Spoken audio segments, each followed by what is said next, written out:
এটা তো কেউ আমাকে আপনাকে প্রতিদিন সাথে থেকে ওয়াজ করবে না, প্রতিদিন সাথে থেকে আপনার ঘরে আপনাকে কেউ হেল্প করবে না। এইটুকুন এলেম সাথে রাখা লাগবে। এক ছেলে ডান হাত বাম হাত চেনে না, একবার ভুল করে, একটু বোকা টাইপের। এখন সে দাওয়াতে যাবে, ঘরের থেকে তাকে ভালো করে বুঝাই দিছে এটা কিন্তু ডান হাত, মানুষের সামনে বাম হাতে খাবা না, মনে থাকবে? তার মেমোরি নাই। আবার তারা কি করলো, বুদ্ধি করে একটা সুতা পেঁচা তাকে দিল, এই যে কাপড় বেঁধে দিলাম, ডান হাত এই হাতে খাবা, মনে থাকবে তো? সে তো আগেও বোকা পরেও বোকা, দাওয়াতে চলে গেছে। এখন তো আর ঘরের কেউ সাথে নাই, তাদের কথাগুলো সাথে নাই, আর তারও মেমোরি নষ্ট। খাইতে বসে আবার এইটুকুন চিন্তা হয়েছে, বাসার থেকে না বলছে ডাইন হাতে খাইতে, ডাইন হাত কোনটা, এটা কি বাসার লোক এসে বলে দিবে? বেশি বেশি তারা বুঝায় তোমাকে চিহ্ন দিয়ে দিছে। এখন সে এটা না সেটা, এর একটার মধ্যে দেখে সুতা বান্ধা, ও এটাকে মনে হয় সুতা দিয়ে নিষেধ করছে, এটার মধ্যে সুতা পেঁচায় মনে হয় কি করছে, এটাতে তো খাওয়া যাবে না, আবার বাম হাতে খাওয়া শুরু। এটাকে বলে কমন সেন্স, এটাকে বলে কমন জ্ঞান। এইটুকুন যদি না থাকে, তোমার সঙ্গে কি বাথরুমের মধ্যে আমরা ডুববো নাকি?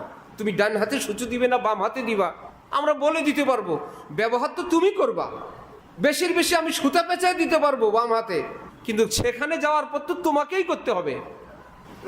তাহলে আমাদের জীবনে কিছু ওয়াজ, কিছু মাহফিল, কিছু জলসায় আমরা দিনই কথাগুলো শুনি, সেটা নিতে হবে। নিয়ে একটা মৌলিক কথা, যা আমার এলেম শেখা দরকার। আসসালামু আলাইকুম রহমতুল্লাহি ওয়া বারাকাতুহু। মেহরবানি করে কেউ ছবি তুলবেন না, ভিডিও করবেন না, পাগড়ি দেওয়ার সময়ও করবেন না।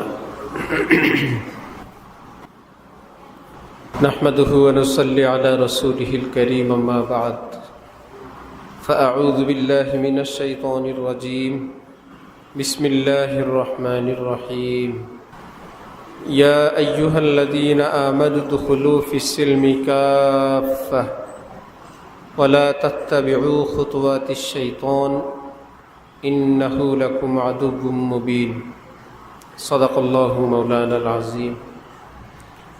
وقال رسول الله صلى الله عليه وسلم: المرء على دين خليله فلينظر أحدكم من يخالل أو كما قال النبي عليه الصلاة والسلام. মুআজ্জাজ হাজিরিন, হযরত উলামায়ে কেরাম, এতক্ষণ পর্যন্ত নসিহত পেশ করছিলেন আমাদের অত্যন্ত শ্রদ্ধেয় হযরত। আল্লাহ পাক হযরতের হায়াতে সুস্থতার সাথে বরকত দান করেন। মুসলমানরা সকলে দ্বীনের সকল কথা জানবে, মুখস্থ করবে, মুশকিল ব্যাপার। আলেম ওলামারাই তো জানেন না সব। আমরা কতটুকুন পড়ছি মাদ্রাসায়, কয়টা জানি? যারা মাদ্রাসায় পড়ুয়া, আমাদের ধারণা হলো আমাদের জানার চেয়ে না জানার মাত্রা বেশি। আপনাদের ধারণা কি? আমরা সকলে বেশি জানি না কম জানি? যেটা জানি না সেটার পরিমাণ জানার চেয়ে কম না বেশি? অনেক বেশি। এত বেশি সে মহাসমুদ্রের এক ফোঁটাও আমাদের কাছে নেই। যদি কেউ বলে আমি 30 পারা মুখস্থ, 30 পারা অনুবাদ পারি, 30 পারা তাফসির পারি, তাহলে তাকে বলা হবে যে মহাসমুদ্রের এক ফোঁটার কিছু অংশ আপনি শিখছেন। যিনি 30 পারা হাফেজ, 30 পারার অনুবাদ অর্থ পারেন, তাফসির পারেন, হাদিসও পারেন, তিনি মহাসমুদ্রের এক ফোঁটা না, ওই এক ফোঁটার সামান্য কিছু।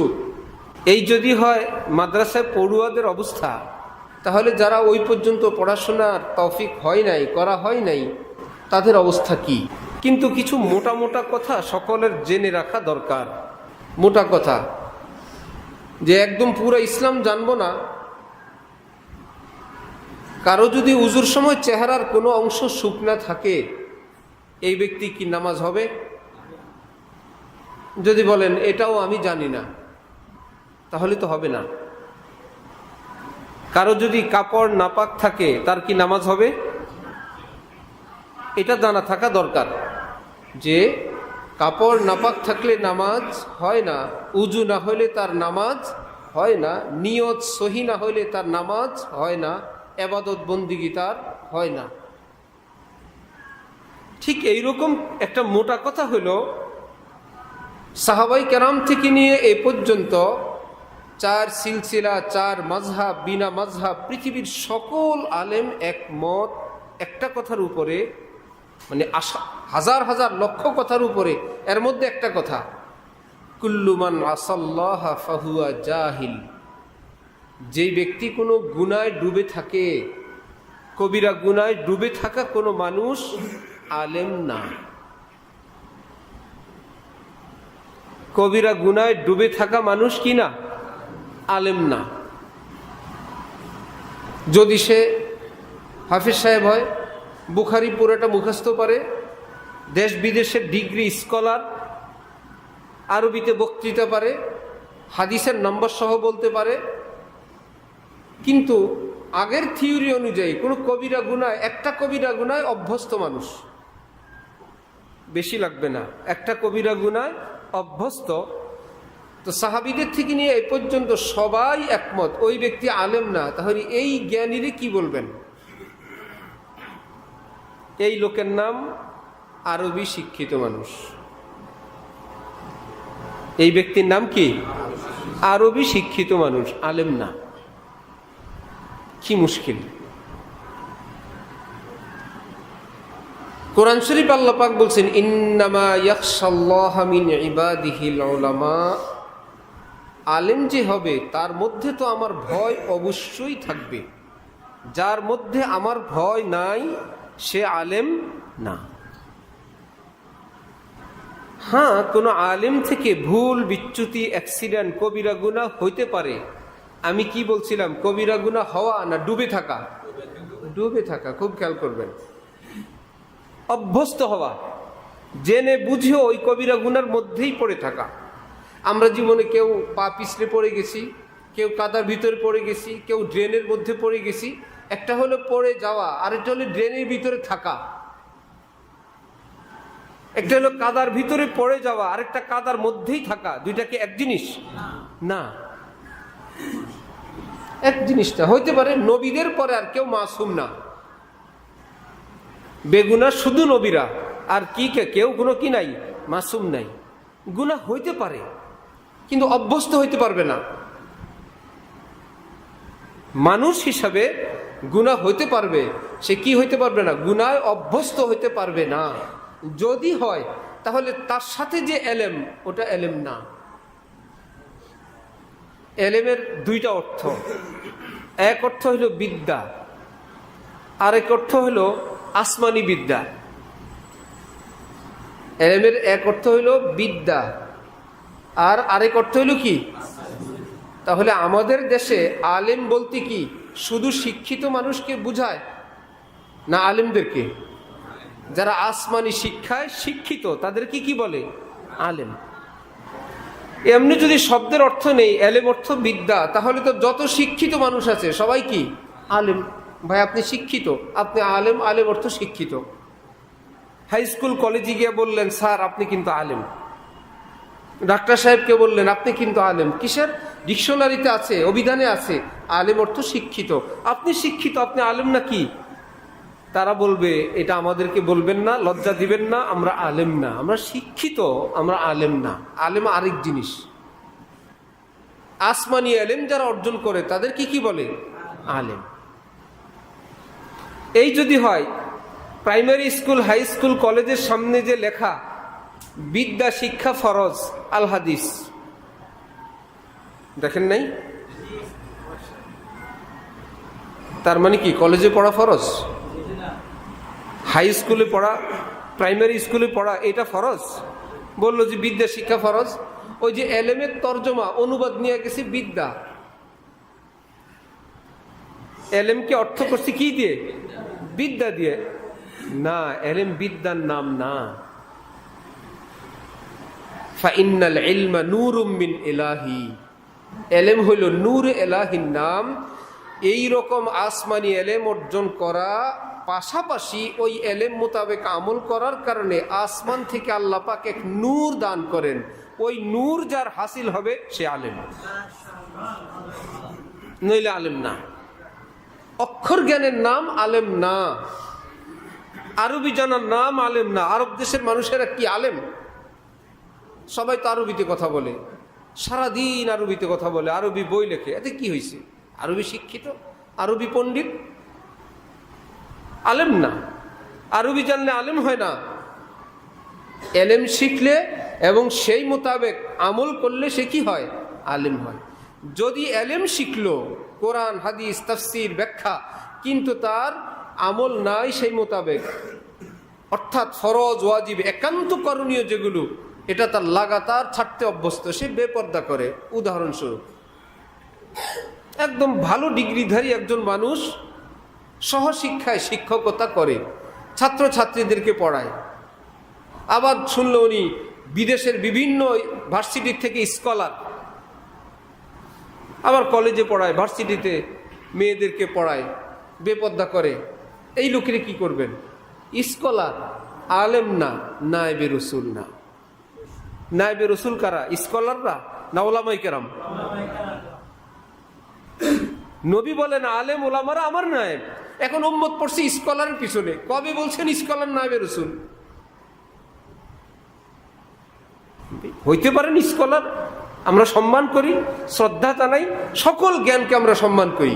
এই পৃথিবী জ্ঞান বিজ্ঞানের পৃথিবী, আমরা একে অপরের সহযোগিতা নেই।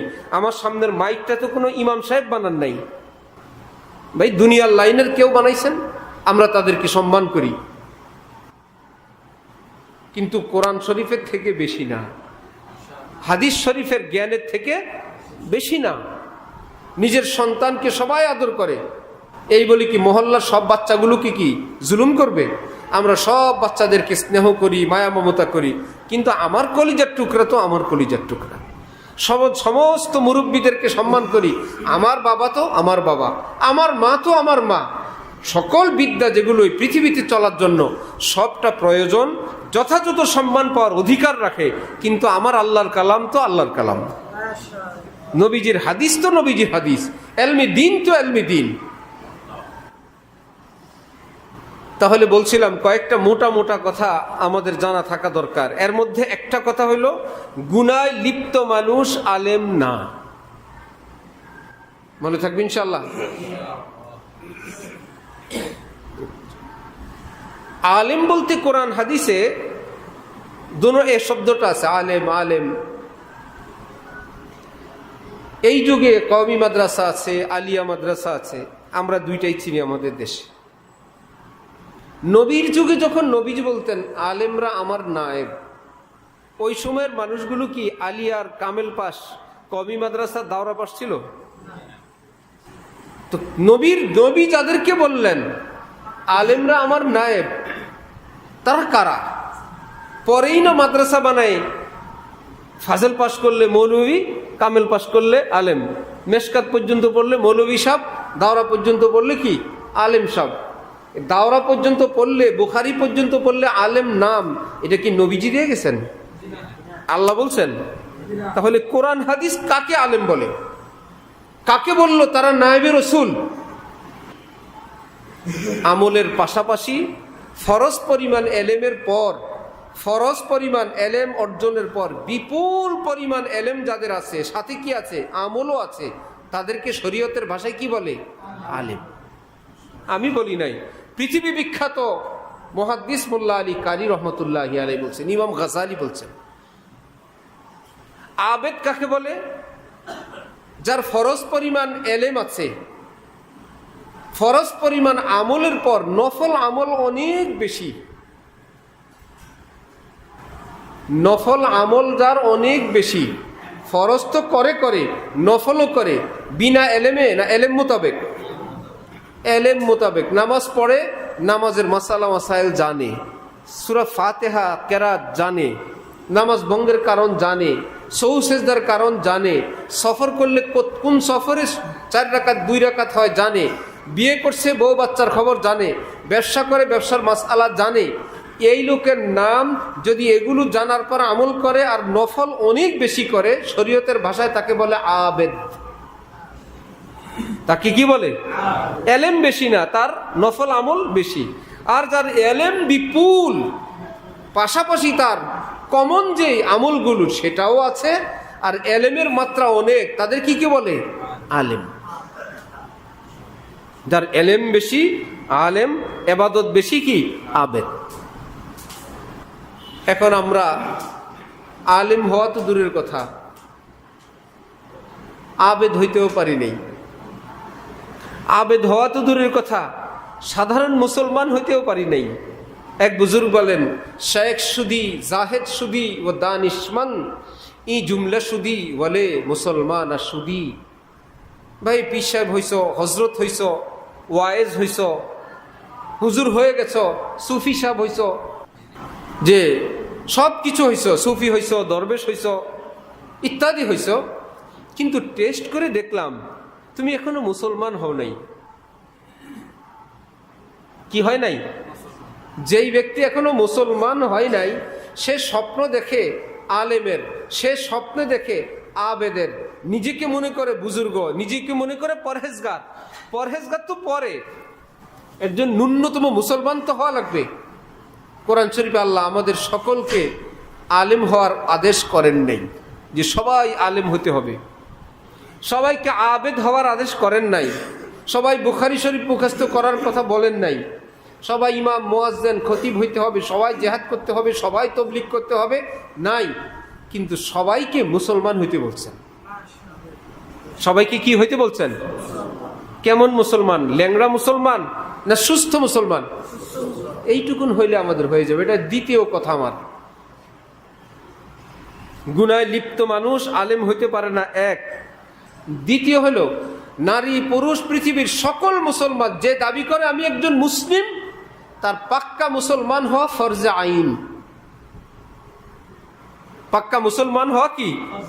বাবা তার ছেলেকে যখন পড়ায় স্কুলে মাদ্রাসায়, তখন কি কামনা করেন? এক বিষয়, দুই বিষয়ে পাস, না সকল বিষয়ে পাস?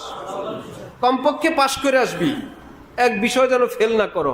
ঠিক একজন মুসলিমের কিছু বিষয় আছে, অনেক স্ট্যান্ডার্ড স্পেশাল নাম্বার যদি নাও পাই, ওই বিষয়গুলোতে আমাদের আপনাকে 5 নাম্বার পেয়ে আমি একজন মুসলিম, এটা ফরজ। যেটাকে নবীজি বলছেন, তলাবুল ইলমি ফারিজাতুন আলা কুল্লি মুসলিম। সকল মুসলমান নরনারী যে বলবে আমি একজন মুসলিম, তার জন্য মুসলিম হিসাবে বেঁচে থাকার এলেম অর্জন করা কি নফল না ফরজ? কোন দরবারের পীর সাহেবের বয়ান না নবীজির হাদিস কানে আসার পর যদি সজাগ হইতো কিসমত, আর যদি হয় যে না আমি যেভাবে বড় হয়েছি আমি সেভাবেই থাকবো, আমি নামাজ পড়ি এত আত্তাহিয়াতু শিখতে পারবো না, এত দোয়ায় কুনুত শিখতে পারবো না, ফাতেহা যা আছে তাই, সহি শুদ্ধ করতে পারবো না, আল্লাহ রহমান রহিম। হ্যাঁ, আল্লাহর রহমান রহিম এই কথা ইয়াকিন করা ফরজ, পাশাপাশি আল্লাহর হুকুম মানাও ফরজ।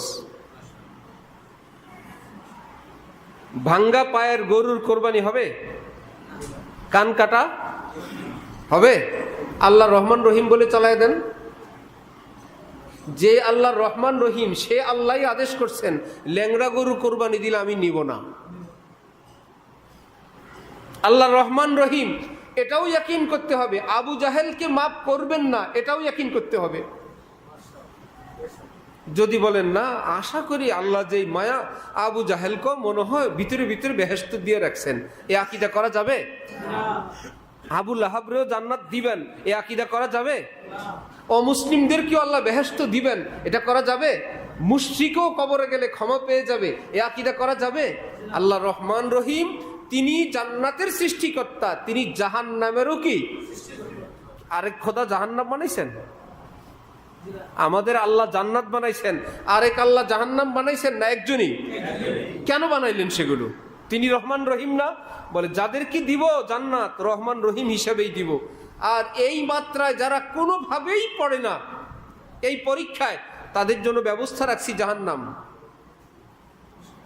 বুঝা গেল? কারো নামাজ হবে, কারো নামাজ হবে না।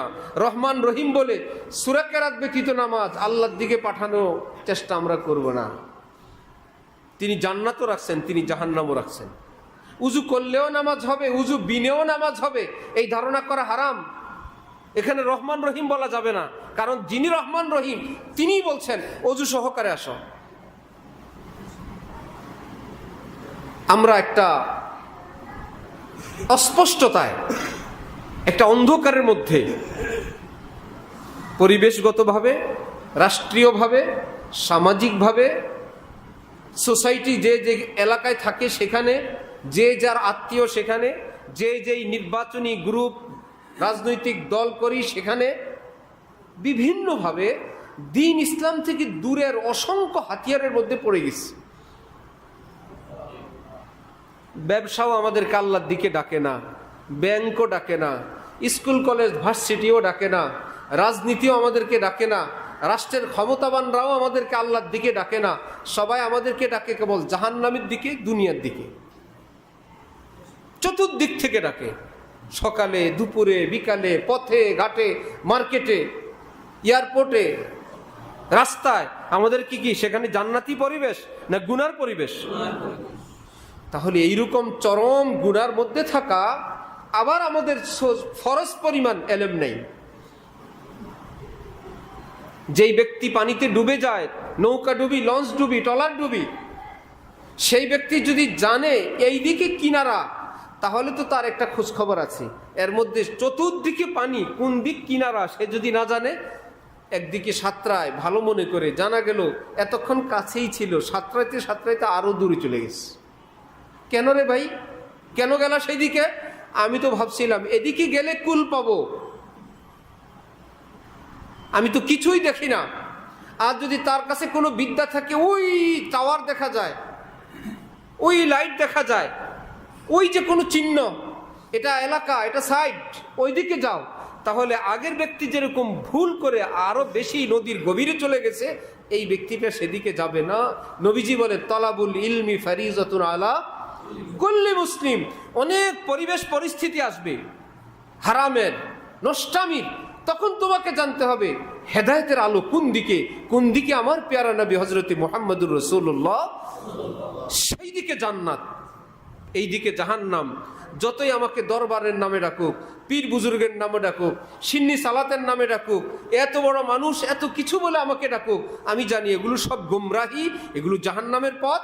জান্নাতের পথ একটা, সিরাতুল মুস্তাকিম। এটা তো কেউ আমাকে আপনাকে প্রতিদিন সাথে থেকে ওয়াজ করবে না, প্রতিদিন সাথে থেকে আপনার ঘরে আপনাকে কেউ হেল্প করবে না। এইটুকুন এলেম সাথে রাখা লাগবে। এক ছেলে ডান হাত বাম হাত চেনে না, একবার ভুল করে, একটু বোকা টাইপের। এখন সে দাওয়াতে যাবে, ঘরের থেকে তাকে ভালো করে বুঝাই দিছে এটা কিন্তু ডান হাত, মানুষের সামনে বাম হাতে খাবা না, মনে থাকবে? থাকবে। তার মেমোরি নাই।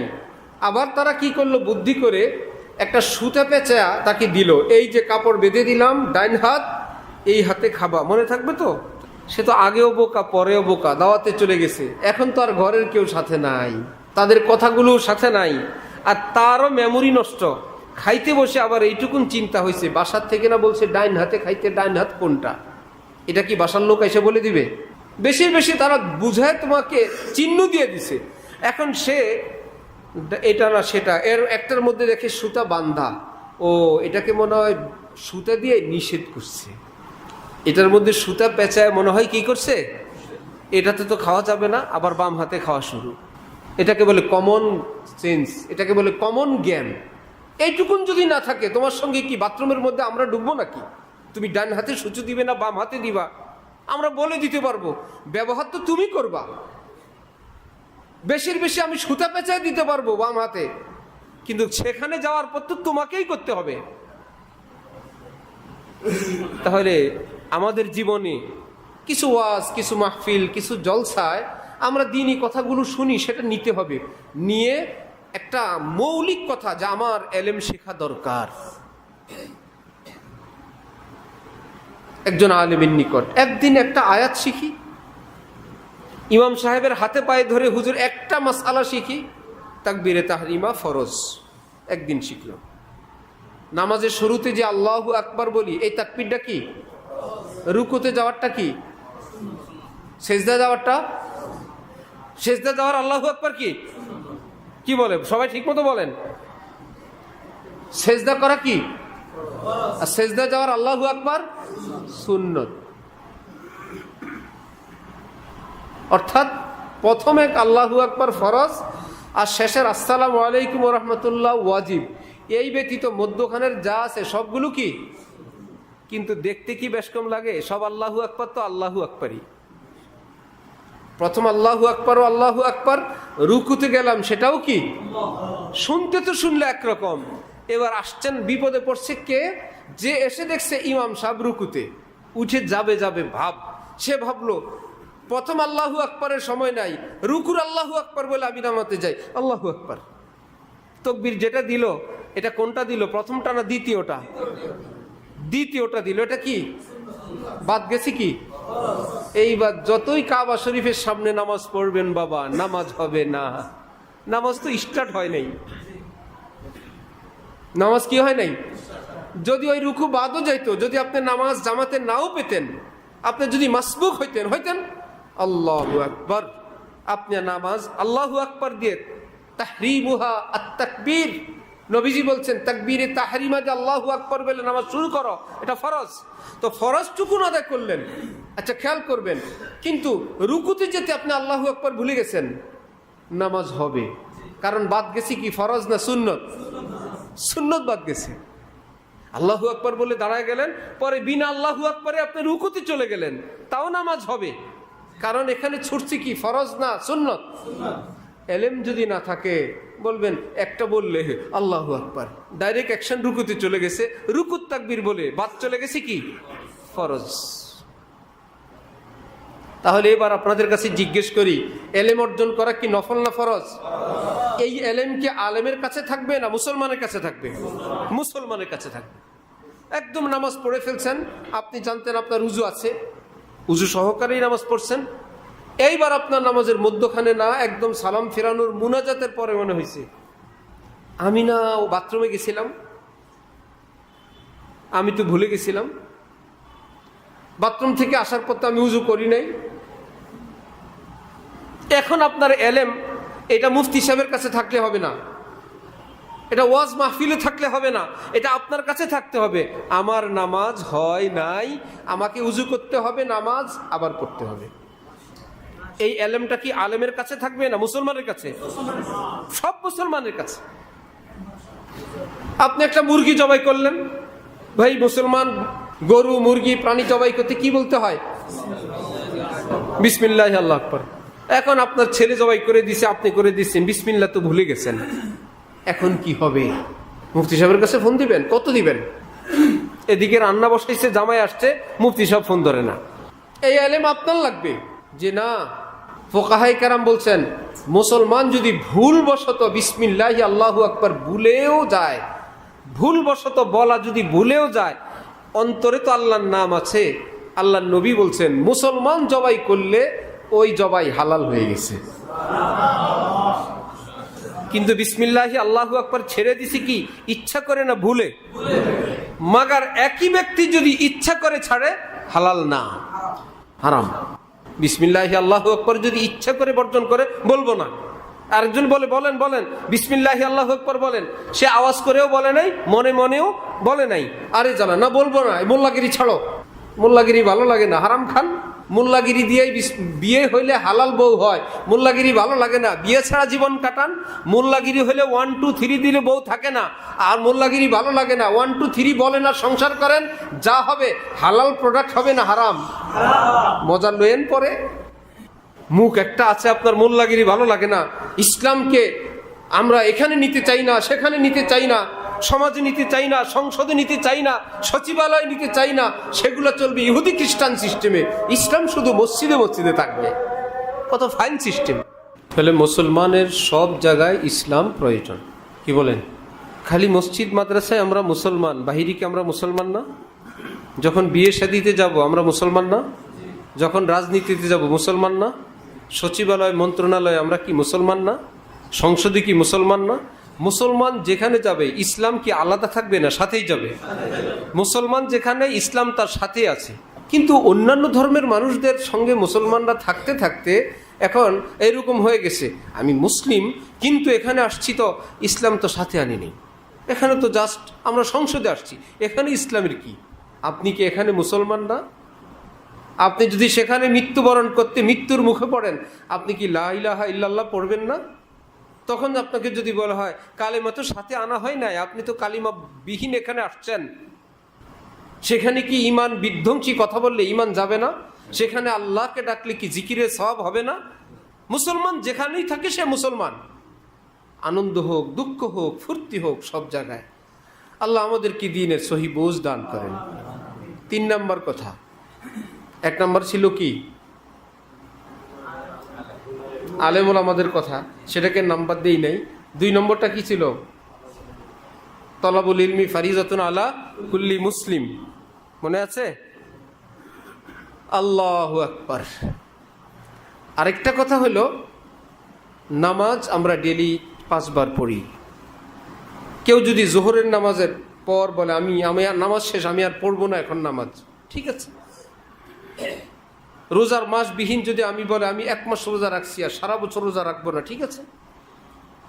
হজ করছি, ফরজ হজ আদায় হয়ে গেছে, ঠিক আছে। ফরজ পরিমাণ দান জাকাত যা করতে হয়, ফিতরা যা দেওয়া দিতে হয়, ঠিক আছে। অর্থাৎ এই সমস্ত ইবাদত থেকে আমাদের ছুটি আছে। নামাজ শেষ তো নামাজ থেকে ছুটি, রোজা শেষ রোজা থেকে ছুটি, দান সদকা জাকাত শেষ সেটার থেকে ছুটি। কিন্তু আল্লাহ পাকের সন্তুষ্টির আশা, গুনাহ থেকে বেঁচে থাকা, এটার থেকে আমাদের কোনো ছুটি নাই। গুনাহ থেকে বেঁচে থাকার থেকে কি আমাদের ছুটি আছে?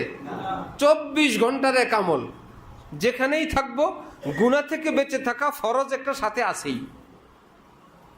যেখানেই আছি গুনাহ থেকে বেঁচে থাকা কি ফরজ, এটার থেকে আমার আপনার ছুটি নাই। যখন মুসলমান এটা মনে করবে গুনাহ থেকে বেঁচে থাকা ফরজ, আর বাবা নামাজের ফরজ শেষ করলাম, এটা আবার কি ফরজ? এটা মৃত্যু পর্যন্ত এক ফরজ। ব্যবসায় যাই, বাইরে যাই, একাকী থাকি, গোপনে থাকি, মানুষের সামনে থাকি, গুনাহ থেকে বেঁচে থাকা আমাদের সকলের উপর কি ফরজ। আল্লাহ আমাদেরকে এই কথাও মনে রাখার তৌফিক দান করেন। শেষ কথা, 2টা কথা। একটা হলো কড়া ভাষায় বয়ান করতে আপনারা ভয় পেয়ে যায় না, যে আমাদের তো সবই ফরজ পরিমাণ রয়ে গেছে। তিরমিজি শরীফ পড়ানোর সময় আমাদের হযরত আলা দামাত বারাকাতুহুম বললেন, মা যদি তার ছেলেদেরকে বললেন এই ধানগুলো ক্ষেতের যে যে কেটে আনবে আমি আজকে ইলিশ খাওয়াবো। বড় ছেলে, মেজো ছেলে, সেজো ছেলে সবাই কাজ করলো, পিচ্ছি একটা গেল, সে কিসের কাজ? নাম কা ওয়াস্তে ভাইয়াদের সঙ্গে একটু ঘুরে ফিরে একটু যায়। বলেন তো রাতের বেলা যখন ইলিশ দিবে, ছোটরা কি ইলিশ দিবে না? হযরত ব্যাখ্যার মধ্যে বলেন শুধু ইলিশ দিবে, ভিতরে একটু ডিম থাকলে ওইটাও পিচ্ছিটারে দিবে। ইহুদি খ্রিস্টান অন্যান্য ধর্মের মানুষেরা লম্বা লম্বা বড় বড় কাজ করে ইবাদত করে আল্লাহ পাককে যত সহজে খুশি করতে পারবে, আখিরি নবীর উম্মতেরা হইল ছোট বাচ্চার মতন, অল্প একটু করলে আল্লাহ পাক শুধু ইলিশ দেবেন না, এই উম্মতকে ইলিশের ডিমও দান করবেন। অর্থাৎ ছোট্ট আমল, পুরস্কার বড় বড়। আমরা আখিরি যুগের মুসলমান, আমরা দূর দেশের মুসলমান, আমরা গুনায় বেষ্টিত পরিবেশের মুসলমান। আল্লাহ হলেন রহমান রহিম। হ্যাঁ, যেগুলো মাসআলা বললাম মাসআলা, কিন্তু সবটা মিলে আমরা গুনাহগার। রব্বুল আলামিন আমাদেরকে ডেকে বলছেন লা তাকনাতু মির রাহমাতিল্লাহ, যাই করলা না করলা আমার রহমত থেকে নিরাশ হয়ো না। ইন্নাল্লাহা ইয়াগফিরুয যুনুবা জামিআ, আমার কাছে ক্ষমা চাও, আমি তোমাদের সব গুনাহ মাফ করে দেব। তাহলে একটা ভরসা আছে তো ইনশাআল্লাহ। আল্লাহ আমাদেরকে বেশি বেশি তওবা করার তৌফিক দান করেন। 2 কথার শেষ কথা হলো হক্কানি আলেম ওলামাদের সঙ্গে জুড়ে থাকবেন। কারণ যত দুষ্ট, ভণ্ড, বেদাতি, শিরকি, শিয়া সবাই কিন্তু কোরআন হাদিস বলে। যার কাছেই যাবেন সবাই কোরআন হাদিস বলে। আপনি বলেন যে যেখানেই যাই সেখানেই তো কোরআন হাদিস, আমি কি করি? কি করবেন সেটার ওষুধ নবীজি দিয়ে গেছেন, যে তুমি তোমার যুগে যারা শ্রেষ্ঠ শ্রেষ্ঠ আলেম ওলামা, হক্কানি এলমে আমলে যারা সেরা, তাদের সঙ্গে থাকো, হেদায়েতের উপর থাকবা। এদের বিপরীতে যারা কোরআন হাদিস বলে কিন্তু হক্কানি আলেমদের পথে নাই, এদের সঙ্গে থাকবা, ধ্বংস হয়ে যাবা। আল্লাহ আমাদেরকে হক্কানি আলেম ওলামাদের থেকে কোরআন হাদিসের ব্যাখ্যা জেনে তাদের পথ এবং মতের অনুসরণ করে জান্নাতের পথে থাকার তৌফিক দান করেন। ওয়া আখিরু দাওয়ানা আনিল হামদুলিল্লাহি রাব্বিল আলামিন।